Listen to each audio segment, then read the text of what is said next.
On this Sunday, after a tumultuous week, the city of Boston is offering prayers for those killed and injured in the marathon bombings. Here is a live look inside the Cathedral of the Holy Cross in Boston, where Cardinal Sean O'Malley is giving communion and celebrating Mass for the victims.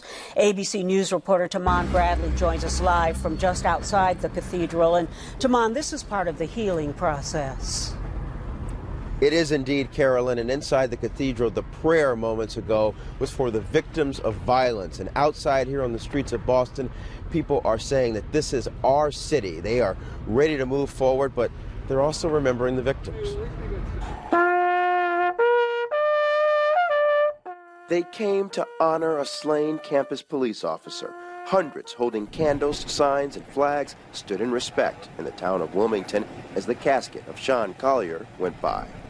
At the same time, MIT students in Cambridge honored the 26-year-old policeman who was shot to death in his cruiser Thursday night. He seemed by all accounts to be an amazing, adventurous, bright, and talented person.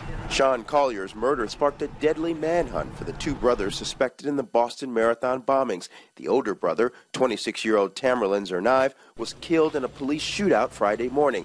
The intense search for his younger brother, Johar Tsarnaev, ended Friday night. The 19-year-old suspect was found hiding and bleeding in a boat sitting in the backyard of a Watertown resident. Johar remains hospitalized in serious condition under heavy guard in a Boston hospital, unable to communicate.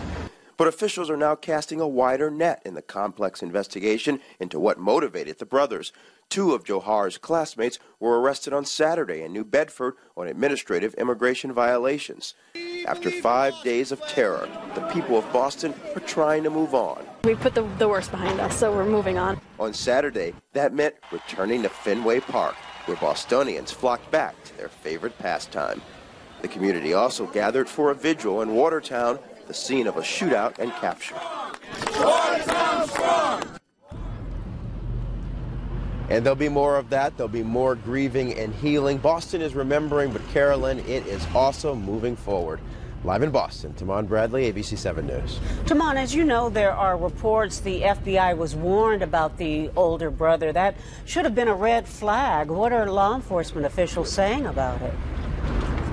Yeah, about 2 years ago, the FBI was investigating Tamerlan. They had a tip from an overseas government that he had been radicalized. He'd become a follower of radical Islam, and so they opened an investigation. They asked him questions. They checked phone records, but they discovered that it didn't appear that he was a threat. Pretty remarkable.